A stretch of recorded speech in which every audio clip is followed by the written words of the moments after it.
सो guys dear sir master course में आप सभी का स्वागत है। आगे की वीडियो में हमने फोर सेटिंग के बारे में जाना, जिसमें अपर्चर क्या है, शटर स्पीड क्या है, आईएसओ क्या है और व्हाइट बैलेंस क्या है। किस तरीके से कौन सी फोटोग्राफी करने के लिए कैसी सेटिंग करना, उसके बारे में हमने जाना। यानी कि पूरी डिटेल के साथ यहाँ पे मैंने स्टेप बाय स्टेप आपको बता दिया। यानी कि अपर्चर किस तरीके से आपको सेटिंग करना, किस तरीके से काम करता है, इसी तरीके से आईएसओ आपको किस तरीके से सेट करना, इसके साथ व्हाइट बैलेंस आपको किस तरीके से सेट करना, उसके बारे में मैंने अलग अलग यहाँ पे वीडियो बनाई और यहाँ पे आपको पूरी डिटेल के साथ बता दिया कि आपको किस तरीके से कौन सी फोटोग्राफी करने के लिए आपको सेटिंग करना। आपने अभी तक यहाँ पे इस वीडियो को नहीं देखा तो तुरंत से जाके देखिए, ताकि आपको पता चले कि डीएसएलआर में किस तरीके से आपको सेटिंग करना। इस वीडियो में मैं बताने वाला हूं यानी कि आपका अपर्चर, शटर स्पीड, आईएसओ और व्हाइट बैलेंस उसमें किस तरीके से काम होता है, किस तरीके से कौन सी फोटोग्राफी करने के लिए आपको सेटिंग करना, उसके बारे में मैं बताता हूँ। किस तरीके से आपको फोटोग्राफी करना, और यहाँ पे जो भी आपके डीएसएलआर में सेटिंग करते हो उसमें आप नाइट में फोटोग्राफी करते हो या तो दिन में फोटोग्राफी करते हो या तो आउटडोर फोटोग्राफी करते हो या तो बहुत सारी लाइट है उसमें यहाँ पे आप फोटोग्राफी करते हो, जिसमें हमारा अपर्चर, शटर स्पीड, आईएसओ और यहाँ पे व्हाइट बैलेंस किस तरीके से काम करता है, तो उसके बारे में मैं बताता हूँ। तो फर्स्ट यहाँ पे मैं बता देता हूँ अपर्चर के बारे में। यानी कि अपर्चर क्या है, किस तरीके से काम करता है। यानी कि जो भी हमारे डीएसएलआर में हम अपर्चर सेट करते हैं उसमें यहाँ पे आप देखोगे यानी कि सर्कुलेशन ओपनिंग आती है। यानी कि सर्कुलेशन ओपनिंग आखिरकार क्या है, यानी कि एक छोटा सा बिंदु है, उसकी वजह से जो भी हमारी फोटो है, जो भी हमारी इमेज की लाइटिंग है वो कैप्चर होती है। तो आखिरकार सर्कुलेशन ओपनिंग क्या है, एक छोटा सा बिंदु है, उसको हम ज्यादा भी कर सकते और कम भी कर सकते, यानी कि छोटा भी कर सकते और यहाँ पे बड़ा भी कर सकते। लेकिन 3.5 हम अपर्चर रखते हैं, यानी कि जो भी हमारा सर्कुलेशन ओपनिंग होता है वो बड़ा होता है, जिसकी वजह से जो भी हम फोटोग्राफी करते हैं उसकी लाइट ज्यादा आती। ज्यादा आने की वजह से जो भी हमारी फोटो है वो पूरी व्हाइट हो जाती। तो इसलिए यहाँ पे मैं कहता हूँ यानी कि जब भी यहाँ पे लाइट आपकी ज्यादा हो उस जगह पे आप फोटोग्राफी करते हो, उसमें यहाँ पे आपका अपर्चर जो भी होता है वो 3.5, 4.5 या तो 5 आप रखते हो, जिसकी वजह से जो भी आपकी फोटो है वो पूरी व्हाइट आएगी। लेकिन ज्यादा लाइटिंग है उसमें यहाँ पे आपका अपर्चर 7 है, 8 है, 8.5 है, 9 है, 9.5 है या तो 10 पॉइंट, इस तरीके से आप रखते हो, जिसकी वजह से जो भी आपकी फोटो है वो यहाँ पे बेटर आती है। यानी कि अपर्चर जो भी आप सेट करते हो उसकी वजह से जो भी आपकी पिक्चर है, जो भी आप फोटोग्राफी करते हो उसकी इमेज क्लियर आएगी। यानी कि अपर्चर से आप अपनी जो भी फोटोग्राफी है उसको यहाँ पे ब्लर भी कर सकते हैं, कि बैकग्राउंड जो भी है उसको यहाँ पे आप ब्लर करना चाहते तो भी आप कर सकते हैं, और यहाँ पे जो भी आपका फोकस पॉइंट है, यानी कि जो भी आप फोकस करना चाहते हैं, आपका सब्जेक्ट है उसको यहाँ पे आप फोकस करके क्लियरली दिखाना चाहते हैं तो आपको अपर्चर सेट करना होगा। कि सही तरीके से आप अपर्चर सेट करते हो जिसकी वजह से जो भी आपकी फोटो है उसमें यहाँ पे कोई भी ऐसी नॉइस नहीं दिखाई देगी, यानी कि क्लियर फोटो आएगी। यानी कि आप एक परफेक्ट फोटोग्राफी करना चाहते हैं जिसमें यहाँ पे एचडी फोटो आए तो आपको अपर्चर और यहाँ पे शटर स्पीड दोनों को सेट करना होगा, तब जाके आप अच्छे से अच्छी फोटोग्राफी कर पाएंगे। लेकिन आप आईएसओ को बढ़ाते हो और यहाँ पे ज्यादा यहाँ पे व्हाइट कर लेते हो, जिसकी वजह से जो भी आपकी फोटो है उसमें यहाँ पे नॉइस आएगी। देखिए उसके बारे में मैं यहाँ पे बाद में बताता हूँ, यानी कि आईएसओ से किस तरीके से आप सेट कर सकते हैं या तो किस तरीके से आईएसओ वर्क करता है, ताकि आपको पता चले। यानी कि पूरी वीडियो देखे ताकि आपका जो भी डाउट है अपर्चर को लेके, शटर स्पीड के लेके, आईएसओ के लेके या तो व्हाइट बैलेंस के लेके, इस वीडियो देखने के बाद आपका जो भी डाउट है वो यहाँ पे क्लियर हो जाएगा। तो गाइस यहाँ पे आपको पता चल गया यानी कि जो भी हमारा अपर्चर है वो किस तरीके से काम करता है। यानी कि ज्यादा लाइट है तो आपका अपर्चर जो भी है उसको यहाँ पे आपको बढ़ाना है, और यहाँ पे कम लाइट है उसमें यहाँ पे आपका अपर्चर जो भी है उसको यहाँ पे आपको कम कर देना है, और यहाँ पे आप शटर स्पीड को यहाँ पे घटाते हो या तो बढ़ाते हो, या तो जो भी आपका आईएसओ है उसको यहाँ पे आप घटाते हो या तो बढ़ाते हो, जिसकी वजह से जो भी आपकी फोटो है उसमें यहाँ पे दिक्कतें होगी, या तो पूरी व्हाइट हो जाएगी या तो ब्लैक हो जाएगी या तो डार्क हो जाएगी, इस तरीके से प्रॉब्लम होगी। या तो कहीं पे आप फोटोग्राफी करते हो जिसमें यहाँ पे आप फेस लाइट का यूज करते हो उसमें फ्लैश काम भी नहीं करेगी, तो इस तरीके से भी प्रॉब्लम होता है। इसलिए यहाँ पे मैं कहता हूँ यानी कि जो भी यहाँ पे आपका अपर्चर है उसको पहले आपको लाइट देखना होगा, यानी कि कितनी लाइट है, किस तरीके से आपको फोटोग्राफी करनी वो पहले आपको देख लेना। इसके बाद हम आगे बात करते हैं शटर स्पीड के बारे में। यानी कि जो भी यहाँ पे आप फोटोग्राफी करने के लिए जाते हो उसमें कितने सेकंड में फोटोग्राफी होती, यानी कि जो भी यहाँ पे आप शटर बटन को प्रेस करते उसमें कितने सेकंड में फोटोग्राफी होती, यानी कि 1 सेकंड से भी यहाँ पे कम सेकंड में यहाँ पे फोटोग्राफी होती, उसको हम कहते हैं शटर स्पीड। मान लो कि यहाँ पे आप कार रेसिंग की फोटोग्राफी करने के लिए जाते हो जिसमें कार बहुत ही फास्ट चल रही, जिसमें जो भी आपकी कार है वो यहाँ पे फास्ट है, यानी कि उसका मूवमेंट फास्ट है, तब आप जो भी शटर स्पीड सेटिंग करते हो वो यहाँ पे ज्यादा होना चाहिए, यानी कि 125 या तो 150 या तो 225 इसके बीच में रखते हो, या तो 225 से भी यहाँ पे ज्यादा आप रखते हो, तब आपकी जो भी फोटो है वो परफेक्ट आती है। लेकिन इसके साथ यहाँ पे आपको अपर्चर और यहाँ पे आईएसओ दोनों को यहाँ पे सेट करना पड़ेगा। तो शटर स्पीड के बारे में और ज्यादा यहाँ पे आपको डीप में समझाता हूँ। यानी कि जो भी यहाँ पे आप फोटोग्राफी करने के लिए जाते हो जिसमें 1/1 शटर स्पीड आप रखते हो, तो जो भी यहाँ पे आपका डीएसएलआर होता है वो यहाँ पे टाइम लेता है, यानी कि फोटोग्राफी करने के लिए 1 सेकंड वेट करता है। कुछ ऐसा डीएसएलआर होता है वो उससे भी यहाँ पे ज्यादा टाइम लेता है, यानी कि 1/1 रखते हो, जिसकी वजह से जो भी आपका शटर स्पीड है वो यहाँ पे खुला रहेगा। जो भी आप फोटोग्राफी करने के लिए जाते हो उसमें यहाँ पे फोटोग्राफी नहीं होगी, यानी कि टाइम लेगा।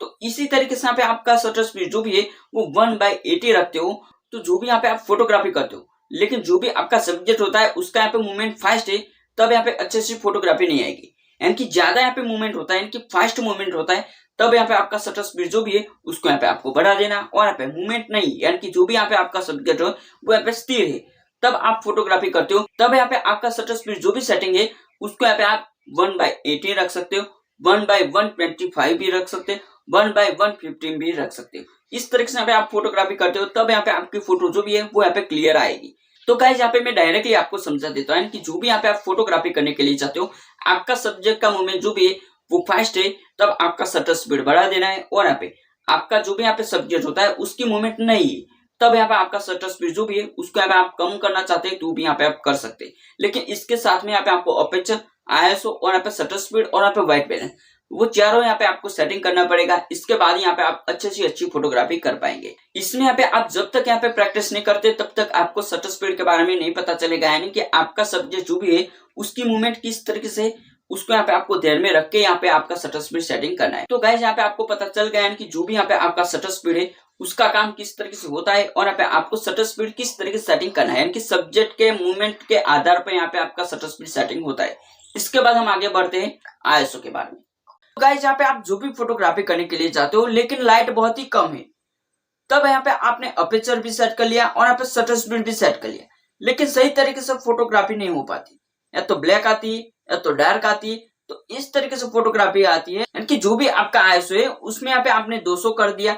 600 कर दिया, 1000 कर दिया, 1200 कर दिया, इस तरीके से यहाँ पे आप धीरे धीरे आईएसओ को बढ़ाते हो। लेकिन जो भी आपकी पिक्चर क्वालिटी होती है उसमें यहाँ पे नॉइस आएगी, यानी कि अच्छे से फोटोग्राफी नहीं आएगी, उसमें नॉइस आएगी, यानी कि छोटा छोटा डॉट आएगा। यानी कि आपने अपर्चर और यहाँ पे शटर स्पीड दोनों को यहाँ पे सेट कर लेते हो, और यहाँ पे आप जो भी फोटोग्राफी करते हो उसमें यहाँ पे लाइट देखोगे जो यहाँ पे मीडियम है, तब यहाँ पे आपकी जो भी पिक्चर है वो यहाँ पे सही तरीके से आती है। तो आपको आईएसओ को कुछ भी सेटिंग करने की जरूरत नहीं, यहाँ पे 100 भी रख सकते और यहाँ पे 200 भी रख सकते, या तो 250 भी कर सकते। लेकिन जैसे यहाँ पे आपने आईएसओ को बढ़ाया तब आपकी जो भी पिक्चर क्वालिटी है उसमें यहाँ पे नॉइस आएगी, यानी कि डॉट आएगा। तो गाइज आईएसओ का काम ये है, यानी कि आपने अपर्चर और यहाँ पे शटर स्पीड दोनों को यहाँ पे आप सेट करते हो, लेकिन यहाँ पे जो भी आप फोटोग्राफी करने के लिए जाते हो उसमें लाइट कम है, यानी कि बहुत ज्यादा कम है। हमारी फोटो जो भी है वो यहाँ पे क्लियर नहीं आती, यानी कि डार्क आती है, ब्लैक आती है, इस तरीके से आती है। तब हमको आईएसओ को बढ़ाना है और यहाँ पे फोटोग्राफी करना है, लेकिन सही तरीके से फुल एचडी में, और यहाँ पे उसकी क्वालिटी नहीं दिखाई देगी, लेकिन सही तरीके से आप फोटोग्राफी कर पाएंगे। इसलिए यहाँ पे मैं कहता हूँ कि जब भी यहाँ पे आप फोटोग्राफी करने के लिए जाते हो तब आपको अपर्चर और यहाँ पे जो भी आपका शटर स्पीड होता है उसको यहाँ पे पहले सेट कर लीजिए, और यहाँ पे जो भी आप फोटोग्राफी करते हो वो सही तरीके से आती है। तब यहाँ पे आपका आईएसओ को जो भी है उसको यहाँ पे प्लस भी नहीं करना और यहाँ पे माइनस भी नहीं करना। आईएसओ को कुछ भी सेटिंग करने की जरूरत नहीं, लेकिन आपको जरूरत पड़े तब आपको आईएसओ को सेट करना, नहीं तो आपका अपर्चर और यहाँ पे शटर स्पीड दोनों से यहाँ पे आपको काम कर लेना। कि किसी की मैरिज में आप फोटोग्राफी करने के लिए जाते हो लेकिन लाइट कम है, तब हमको आईएसओ को यूज कर लेना है, ताकि हमारी जो भी फोटो है वो सही तरीके से आए। यानी कि जो भी हमारा शटर स्पीड होता है उसको भी यहाँ पे सही तरीके से सेट करना होगा, यानी कि जो भी हमारी पिक्चर है वो सही तरीके से कैप्चर कर पाए। नहीं तो क्या होगा, जो भी हमारी फोटो है उसमें यहाँ पे ब्लर हो जाएगा, या तो उसमें यहाँ पे डार्क हो जाएगा, ब्लैक हो जाएगा, या तो आधी फोटो जो भी है वो यहाँ पे व्हाइट होगी, आधी यहाँ पे ब्लैक हो जाएगी, या तो जो भी हमारी फ्लैश लाइट है वो सही तरीके से काम नहीं करेगी। तो इस तरीके से अलग अलग यहाँ पे दिक्कत होगी। क्यों होगी? क्योंकि हमारा जो भी आईएसओ है वो कुछ अलग काम करता है, शटर स्पीड कुछ अलग काम करता है, और यहाँ पे अपर्चर है वो भी यहाँ पे कुछ काम करता है अलग। यानी कि जो भी हमारा कॉम्बिनेशन बनना चाहिए, यानी कि अपर्चर, शटर स्पीड, आईएसओ और यहाँ पे फ्लैश लाइट, यानी कि चारों का यहाँ पे कॉम्बिनेशन बनना चाहिए। जो यहाँ पे नहीं बनता तब हमारी फोटो जो भी है वो सही तरीके से नहीं आती, यानी कि डीएसएलआर सही तरीके से कैप्चर नहीं कर पाता। तो वो भी यहाँ पे आपको खास बात ध्यान में रखना होगा। तो गाइस यहाँ पे आपने अपेचर, शटर स्पीड और यहाँ पे आईएसओ ये तीनों के बारे में आपने जान लिया, यानी कि किस तरीके से काम करता है और यहाँ पे कैसी फोटोग्राफी करने के लिए आपको कैसी सेटिंग करना है वो यहाँ पे आपने जान लिया। इसके बाद यहाँ पे मैं आगे बताता हूँ व्हाइट बैलेंस के बारे में। यानी कि जो भी हमारा डीएसएलआर होता है उसमें यहाँ पे हम अलग अलग तरीके से व्हाइट बैलेंस सेट करते हैं, लेकिन उसके पहले हम व्हाइट बैलेंस के बारे में जानते हैं कि आखिरकार व्हाइट बैलेंस क्या है, किस तरीके से काम करता है। तो उसके बारे में मैं एक एग्जांपल आपको देता हूं ताकि आपको और ज्यादा यहाँ पे क्लियर पता चले कि हमने पानी पी लिया, जिसमें 1 लीटर पानी पी लिया, 2 लीटर पानी पी लिया, 3 लीटर पानी पी लिया या तो 5 लीटर आपने पानी पी लिया, यानी कि पानी को हम नापते हैं लीटर में। इसी तरीके से हमारे डीएसएलआर में जो भी टेम्परेचर होता है, जो भी हमारी फोटोग्राफी होती है उसमें यहाँ पे केल्विन आता है। कि जो भी हमारे व्हाइट बैलेंस हम सेट करते हैं उसको हम केल्विन में सेट करेंगे, यानी कि जो भी हमारा पानी है उसको हम लीटर कहते हैं। इसी तरीके से जो भी हमारा डीएसएलआर होता है उसमें हम जो भी फोटोग्राफी करते हैं उसके टेम्परेचर जो भी होता है उसको हम केल्विन में नापते हैं। तो आपको क्लियर पता चल गया, यानी कि केल्विन क्या है लीटर, उन दोनों में आपको फर्क पता चल गया। तो गाइस उसी तरीके से जो भी हमारा डीएसएलआर होता है उसमें यहाँ पे अलग अलग यहाँ पे केल्विन होता है, जिसमें 2000 से 10,000 तक हमारा केल्विन होता है। यानी कि 2000 केल्विन पे आप फोटोग्राफी करते हो तो जो भी आपकी फोटो है वो यहाँ पे ब्लू आएगी, यानी कि ज्यादा ब्लू होगी। और उसी तरीके से यहाँ पे आप 10,000 केल्विन सेट करते हो तो जो भी आपकी फोटो है वो यहाँ पे येलो होगी, यानी कि डार्क येलो होगी, जिसकी वजह से सही तरीके से फोटोग्राफी नहीं कर पाओगे। और यहाँ पे आप बीच में रखते हो, यानी कि आपने 5000 केल्विन सेट कर लिया, जिसकी वजह से जो भी हमने अपेचर सेट किया, शटर स्पीड सेट किया, आईएसओ सेट किया, उसी हिसाब से फोटोग्राफी होगी। यानी कि ज्यादा व्हाइट भी नहीं होगी, ज्यादा डार्क भी नहीं होगी, यानी कि ज्यादा से ज्यादा जो भी हम फोटोग्राफी करते हो उसमें यहाँ पे बहुत ज्यादा लाइट भी नहीं, बहुत कम लाइट भी नहीं। तब हम जो भी फोटोग्राफी करते हो उसमें जो भी हमारा व्हाइट बैलेंस होना चाहिए वो 4000, 5000 इसके बीच में आपको रखना है, यानी कि 4000 केल्विन, 5000 केल्विन इसके बीच में आप रखते हो, जिसकी वजह से जो भी आपकी फोटो है वो सबसे अच्छी फोटो आती है। तो गाइस यहाँ पे मैं और ज्यादा डीप में समझाता हूँ ताकि और ज्यादा यहाँ पे आपको पता चले कि जो भी हमारे डीएसएलआर में हम व्हाइट बैलेंस सेट करते हैं उसमें यहाँ पे जो भी हमारा केल्विन होता है उसको हमने सेट कर लिया 4000, 5000 इसके बीच में हम फोटोग्राफी करते हो जिसमें लाइट यहाँ पे नॉर्मल है। तब हम जो भी फोटोग्राफी करते हैं वो सही तरीके से और यहाँ पे बेटर फोटो आती है, न डार्क आती है न यहाँ पे बहुत ही व्हाइट आती है, यानी कि सही तरीके से फोटोग्राफी हम कर पाते। लेकिन हम धीरे धीरे उसको बढ़ाते कि 6000 कर लिया, 7000 कर लिया, 8000 कर लिया, इस तरीके से हम फोटोग्राफी करते हो, जिसकी वजह से जो भी हमारी फोटो है वो धीरे धीरे रेड होगी, ऑरेंज होगी, इसके बाद येलो होगी, यानी कि इसी तरीके से फोटोग्राफी होती। तो आपको आखिरकार सेटिंग किस तरीके से करना वो मैं परफेक्ट बता देता हूँ, यानी कि लोकेशन और यहाँ पे लाइटिंग देख के आपने अपेचर, शटर स्पीड और यहाँ पे आईएसओ वो तीनों आपने सेट कर लिए। यानी कि जो भी हमारी 3 सेटिंग है उससे यहाँ पे आप ये पता कर सकते हैं कि जो भी आपकी फोटो है वो व्हाइट आएगी, डार्क आएगी या तो कैसी आएगी वो यहाँ पे दिखाते। लेकिन जो भी हमारा कलरिंग होता है वो कौन डिपेंड करता है, व्हाइट बैलेंस, वो यहाँ पे आपको पता होना चाहिए। यानी कि आप एक फोटोग्राफर बनना चाहते हैं, यानी कि आप एक परफेक्ट फोटोग्राफी करना चाहते हैं, तब यहाँ पे आपको इस बातों को ध्यान में रखना होगा, तब आप सही तरीके से फोटोग्राफी कर पाएंगे, नहीं तो आप कुछ भी नहीं कर पाएंगे। और जब तक यहाँ पे आप प्रैक्टिस नहीं करते तब तक आपको कुछ भी नहीं पता चलेगा। तो गाइस यहाँ पे हमारा टाइम वेस्ट नहीं करते और सीधे पॉइंट पे आ जाते हैं, यानी कि जो भी हम फोटोग्राफी करने के लिए जाते हैं उसमें यहाँ पे ज्यादा से ज्यादा यहाँ पे येलो कलर पड़ रही है, यानी कि ज्यादा से ज्यादा येलो कलर लाइटिंग हो रही, तब हमको किस तरीके से केल्विन सेट करना, यानी कि 3000 से 4000 उसके बीच में यहाँ पे आप केल्विन सेट करते हैं, जिसकी वजह से जो भी आपकी फोटो है, यानी कि येलो कलर यहाँ पे ज्यादा से ज्यादा पड़ रहा है उसको यहाँ पे काट देगा और यहाँ पे जो भी आपकी फोटो है वो परफेक्ट आने लगेगी। लेकिन अभी भी यहाँ पे येलो कलर ज्यादा है, तब यहाँ पे आपका केल्विन जो भी है उसको यहाँ पे और ज्यादा यहाँ पे आपको कम कर देना, यानी कि 3000 से भी कम कर देना, ताकि आपको ये पता चले यानी कि आपकी फोटो कैसी आती है। यानी कि आपने 2000 कर दिया और जो भी आपकी फोटो है उसमें यहाँ पे ब्लू दिखाई दे रहा है, तब यहाँ पे आपको क्या करना है, 2000 और यहाँ पे 3000 इसके बीच में यहाँ पे आपको सेट करना, तब यहाँ पे आपकी जो भी फोटो है वो यहाँ पे बढ़िया आएगी। तो गाइस यहाँ पे आपने व्हाइट बैलेंस भी सेट कर लिया, लेकिन आपकी जो भी फोटो है वो सही तरीके से नहीं आती, तब आपको अपेचर, शटर स्पीड और यहाँ पे आईएसओ वो तीनों को आपको सेट करना, ताकि आपको पता चलेगा। यानी कि प्रैक्टिस नहीं करते तब तक आपको कुछ भी नहीं पता चलेगा कि जो भी हम फोटोग्राफी करने के लिए जाते हैं उसकी लाइट यहाँ पे बहुत ज्यादा ब्लू पड़ रही, तब हमारा जो भी व्हाइट बैलेंस है उसका केल्विन जो भी है उसको यहाँ पे आपको बढ़ा देना है, यानी कि 7000 कर सकते, 9000 कर सकते, 10000 भी कर सकते। ज्यादा ब्लू लाइट पड़ रही तब आपको 10000 भी कर सकते, लेकिन 8000 से 10000 तक के बीच में आप रखते हो, जिसकी वजह से जो भी आपकी फोटो है उसमें पे बहुत ज्यादा यहाँ पे लाइटिंग पड़ रही, यानी कि ब्लू लाइट पड़ रही, तो उसको काट देगा और जो भी आपकी पिक्चर है वो सही तरीके से कर देगा।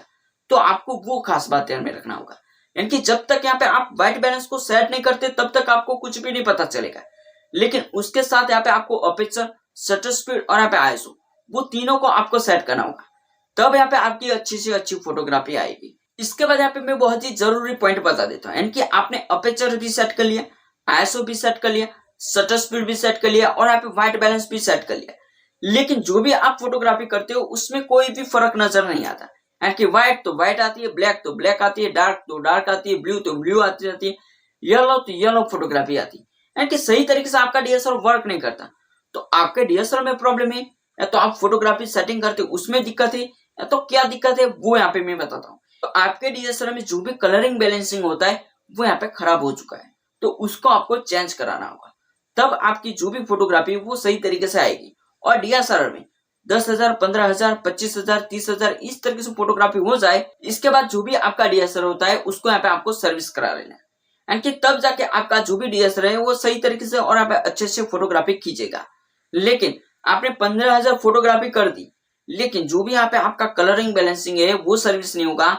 आपका डीएसएलआर जो भी है वो सर्विस नहीं होगा, जिसकी वजह से जो भी आपकी फोटोग्राफी है उसमें यहाँ पे दिक्कत आएगी, या तो व्हाइट हो जाएगी, ब्लैक हो जाएगी, डार्क हो जाएगी, या तो जो भी हम फ्लैश लाइट यूज करते उसमें यहाँ पे सही तरीके से वर्क नहीं करेगा, उस तरीके से अलग अलग यहाँ पे प्रॉब्लम आएगी। है तो कुछ डीएसएलआर में ऐसा भी होता है कि जो भी आप फोटोग्राफी करते हो वो यहाँ पे सेव भी नहीं होती, यानी कि एसडी कार्ड में सेव भी नहीं होती है, तो डिलीट हो जाती, इस तरीके से भी प्रॉब्लम होता है। तो खास बात आपको ये ध्यान रखना है, यानी कि ज्यादा से ज्यादा यहाँ पे आपकी डीएसएलआर में फोटोग्राफी हो जाती है, यानी कि क्लिक थ्रू हो जाता है, तब आपका डीएसएलआर जो भी है उसको यहाँ पे आपको सर्विस करा देना, और यहाँ पे जो भी आप फोटोग्राफी करना चाहते हैं, जिस तरीके से फोटोग्राफी करना चाहते हैं, जितना अच्छा आप रख सकते उतना आप रखिए,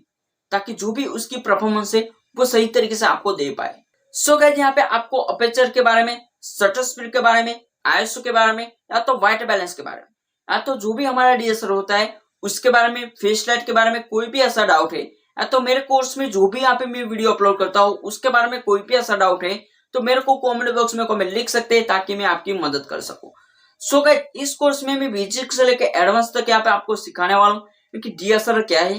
किस तरीके से वर्क करता है, किस तरीके से हम एडवांस फोटोग्राफी कर पाते हैं, यानी कि कोई भी ऐसा सेटिंग है उसको हम किस तरीके से इजीली सेटिंग कर सकते हैं। इसके साथ यहाँ पे मैं वो भी बताता है कि आपके डीएसएलआर में कोई भी ऐसा प्रॉब्लम आता है तो आप घर पे किस तरीके से रिपेयरिंग करोगे उसके बारे में भी बताता हूँ। ऐसा नहीं कि यहाँ पे आपको कुछ भी बता देता हूँ, तो इसलिए यहाँ पे मैं कहता हूँ कि इस कोर्स में आपको बेसिक से लेकर एडवांस तक यहाँ पे सीखने को मिलेगा, इसलिए आप फुल वॉच करें और यहाँ पे मेरे चैनल को ज्यादा से ज्यादा हो सके तो सपोर्ट करें। सो गाइस इस कोर्स में, इस वीडियो में इतना ही। वीडियो पसंद आए तो हमारे चैनल को लाइक सब्सक्राइब जरूर कीजिए, ऐसे नई वीडियो आप देखते रहे, हमारे चैनल को सपोर्ट कीजिए। हम मिलते हैं नई वीडियो के साथ, तब तक जय माता जी, वंदे मातरम।